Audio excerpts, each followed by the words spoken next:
It is important to understand that Africa in general has been welcomed to the global space from a wrong door.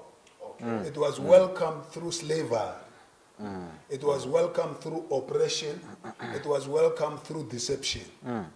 People were sold as slaves, and that entry point has created a culture and a point of reference and a system in majority of Africans. It has created an intergenerational heritage of slavery, oppression and deception, of feeling that if I don't have pain, I cannot succeed. You don't believe that you can achieve greater things painlessly by just thinking and converting your thoughts into bankability, converting your thoughts into prototypes that can now be attractive to nations of the world. So that has crossed over to the church in Africa. If you are not necessarily reminded that you are a slave, you must worship in this fashion, you must really submit in this fashion, and you must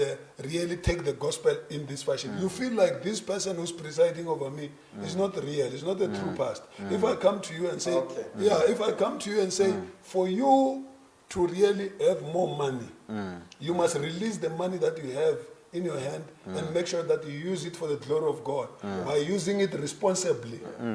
First of all, when you receive it, thank God. Number two, make sure that it takes care of yourself and you leave another portion for tomorrow. It doesn't matter how much. If it's 100 rand, use 30 rand, keep 60 rand. For tomorrow, because you don't know what will happen tomorrow. If you teach a person like that, somebody will say, no, this is not the gospel. But the gospel that is right is that give it all, you'll get 1,000 within 2 days. And then you feel this is real. You want to be deceived, to do things that really are shockingly not right, and you believe that you are in the right track. This is an intergenerational curse that came with our what we call. So that is what we must redeem now. How must we redeem that?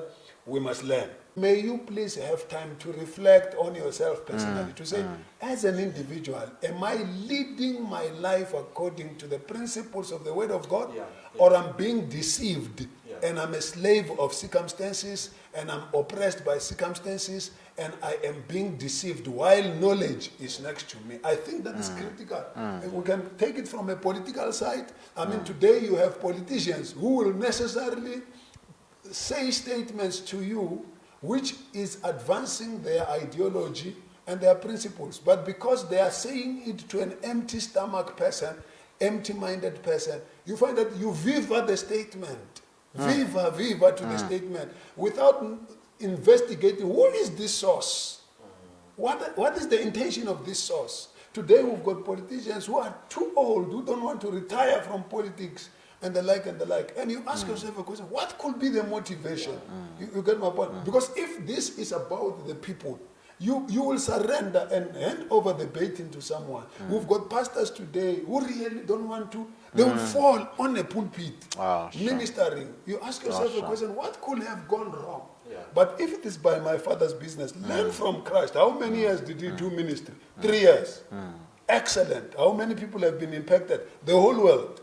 I mean, no one sitting here, even professors, scientists, atheists, satanists, and whatever. Nobody don't know that there is a man called Jesus Christ of Nazareth, the one who died and rose again. Actually, if you don't believe in him, it's because you know him more than I do. If you can be humble enough, you will start to say, let me learn from this guy and be the best.